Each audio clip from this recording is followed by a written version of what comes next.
What's going on, guys? This is Chandler Smith, and it's been almost 6 years since I purchased this duplex. And so in this video, I'm gonna talk about the good, the bad, the ugly, and everything I've learned in the process of owning this property. And if you stick around till the end, I'm gonna show you how much it's made over that full time period. So with all of that being said, let's jump into it.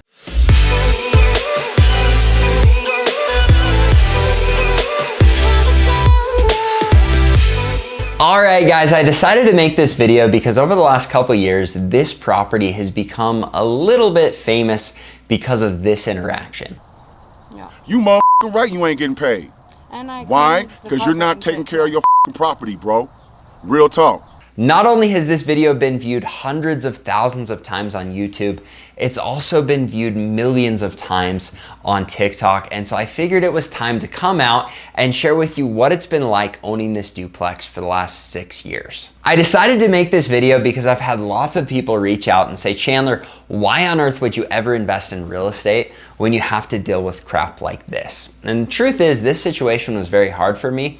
However, this duplex has turned out to be an incredible investment, and because of that, it led to me purchasing lots more real estate. As a matter of fact, I currently own 123 units of rental real estate, and that has been a huge blessing in my life. And so I want to go through everything that I've learned throughout the process of owning this particular property, because literally everything that could go bad has. And so I'm going to walk you through everything that I've learned so that if you decide to purchase a single family home or a duplex or a fourplex or any rental property, you can learn from all of my mistakes, because I promise you it's worth it.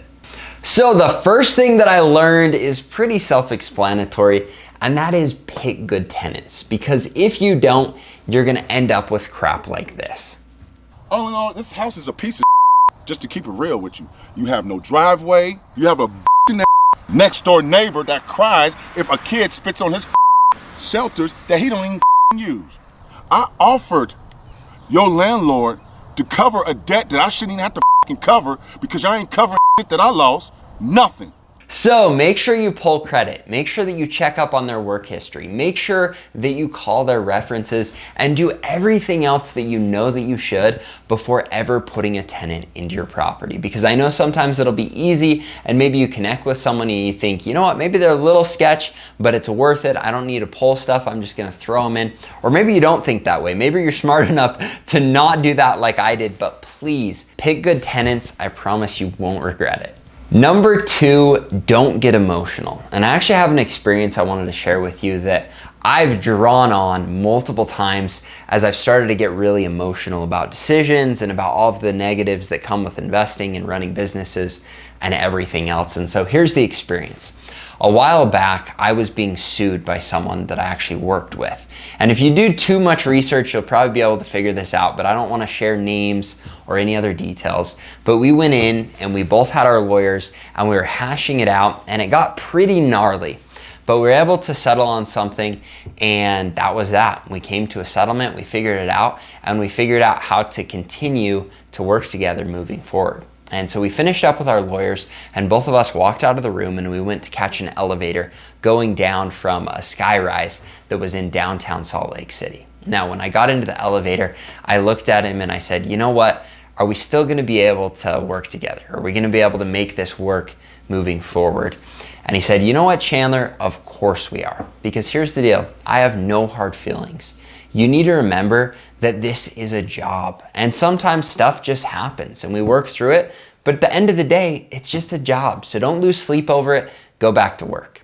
And that is something that was so poignant for me because I was extremely emotional. We had really gotten into things, but immediately he was able to step forward and say, look, this is a win-win for both of us.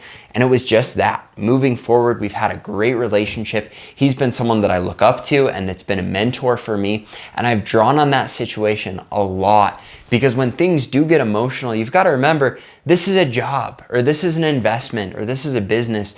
It is what it is. Leave it at work. And I know sometimes that's easier said than done, but especially with rental properties, you've got to get to the point where you can separate yourself from your emotions. And when crap happens, you just need to let it roll off you and say, you know what? We planned for this when we set aside money for expenses, or maybe you didn't and you learned a lesson. And we're gonna talk about that as I go through the rest of this list on all the other things that you can prepare for. But at the end of the day, you've got to not get emotional.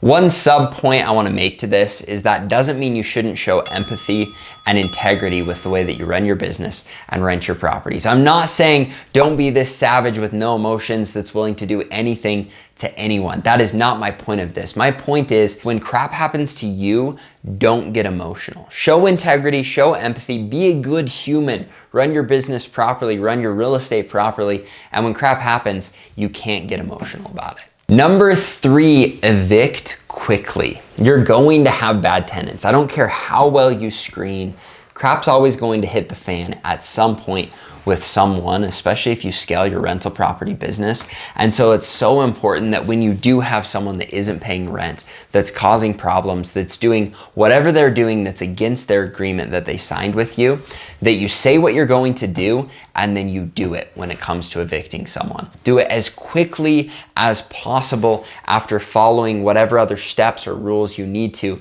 so you can do it legally, because anytime you let it drag out, it usually ends up coming back to bite you. The next one is get a good management company. Now, I took a weird process to do this because I picked a manager that was still learning as he was going, and we kind of learned and grew together, and that's been incredible. And he is the best of the best now, but that doesn't mean he didn't make mistakes early on, and it doesn't mean that he still doesn't make mistakes. However, he is the best of the best, and it has been a huge blessing for me to have someone that manages everything, so that when I purchase a rental property, I turn it over to them and they know exactly what needs to be done. Because if you're trying to manage them on your own, not only are you going to have to deal with this, guess what else you gotta do? Replace that. Why? Because at the end of the day, it's your fault that they got up.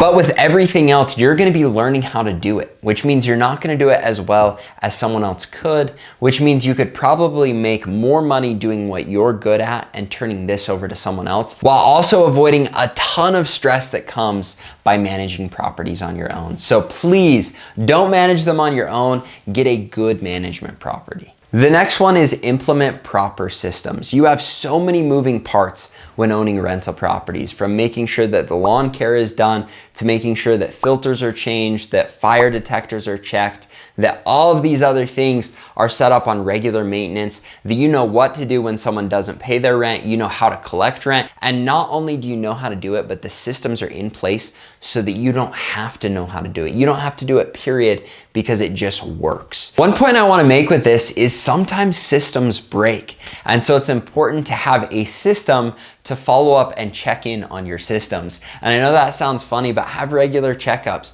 Make sure that you personally go check in on your properties every 6 months or every year so that you can see how they look and make sure that at least from a bird's eye view, things are functioning properly. And I know for me, especially with lawn care, sometimes things don't get done properly and a property can go to trash. And so it's important to set up those additional systems where you can go check in on your current systems so that everything is working properly.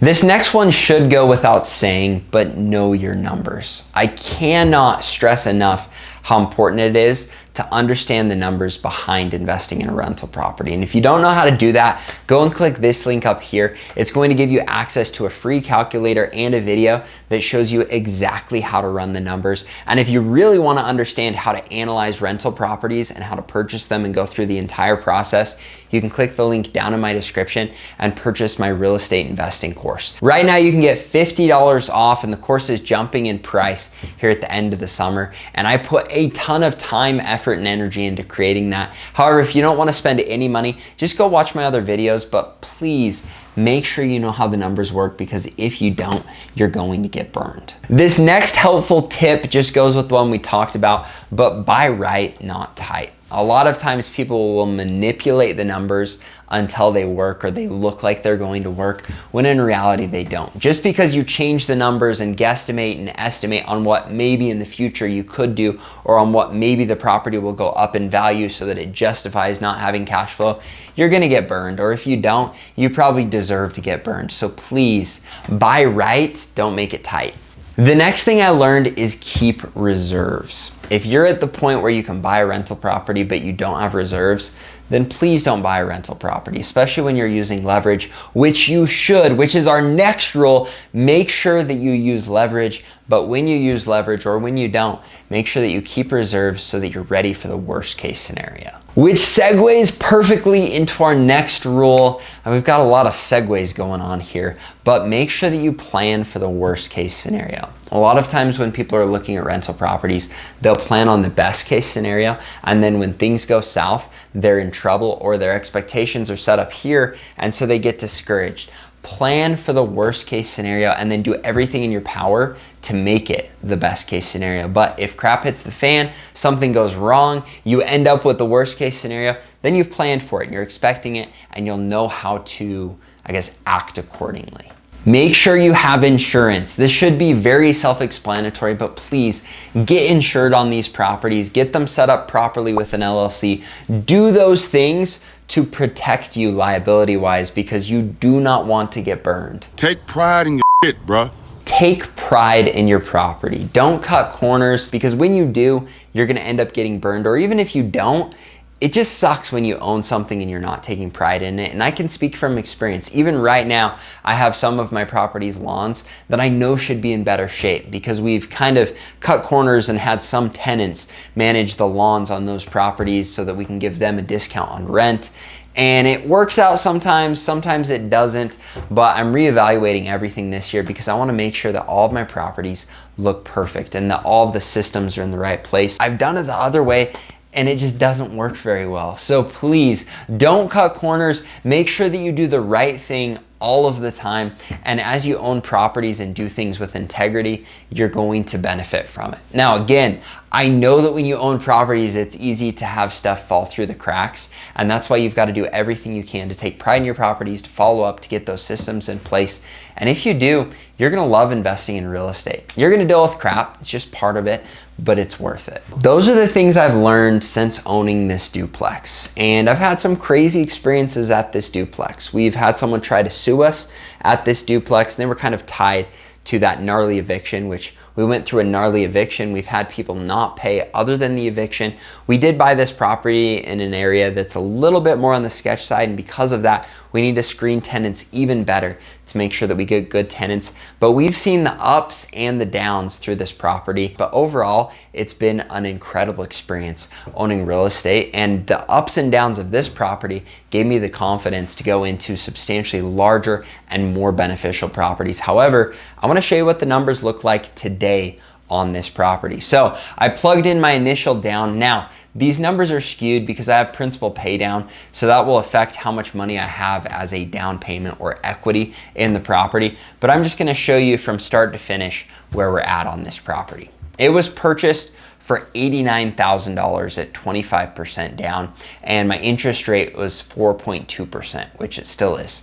That's on a 30-year mortgage, and the rents are currently at $1,350 on this property. I planned for a 6% vacancy, which we've actually been less than that, even taking into consideration dealing with that gnarly eviction.